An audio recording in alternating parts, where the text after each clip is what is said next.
La coordonnatrice nationale du Compendium des compétences féminines de Côte d'Ivoire, COCOFSI, Madame Euphrasie Kwasi Yao, vient d'effectuer une mission en Guinée en vue de la mise en place du Compendium des compétences féminines de Guinée, le COCOFGI. La ministre Euphrasie Kwasi Yao, coordinatrice nationale du Compendium des compétences féminines de Côte d'Ivoire, s'est rendue en Guinée du 16 au 23 juillet 2023. Elle répondait ainsi à l'invitation du ministère guinéen de la promotion féminine, de l'enfance et des personnes vulnérables. Cette visite de travail fait suite à un voyage d'immersion organisé en 2020 en Côte d'Ivoire par le dit ministère en partenariat avec le Programme des Nations Unies pour le développement. Puis en 2022, à l'occasion du 10e anniversaire du COCOFSI. L'idée est de s'inspirer du modèle ivoirien en matière de valorisation des compétences féminines, de développement durable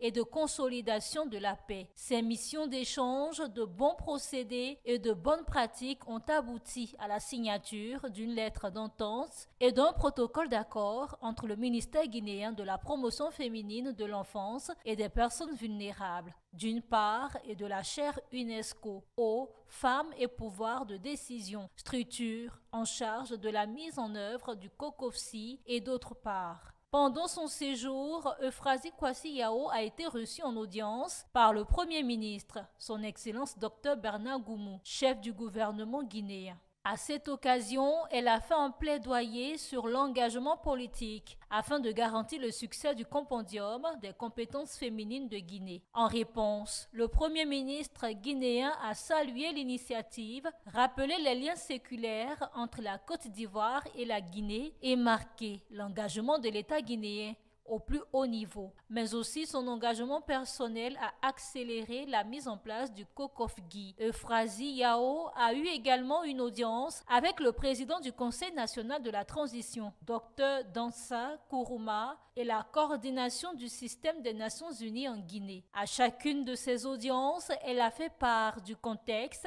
et de l'objet de sa visite de travail. Le président du CNT a marqué son adhésion au programme COCOFGI avant de faire des recommandations. CNT par ma voix, je remercie Madame la coordinatrice du programme pour la bonne idée, la bonne intention et même la passion qui l'anime dans la conduite de ce programme pour le bénéfice des femmes musulmanes.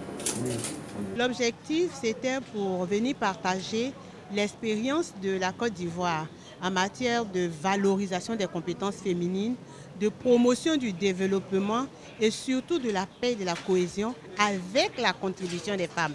C'est un programme qui a été fait meilleur programme africain de développement par le PNUD, meilleur programme au niveau mondial par l'UNESCO et la francophonie. Et la République de Guinée sera le deuxième pays au monde à avoir fait un tel compendium.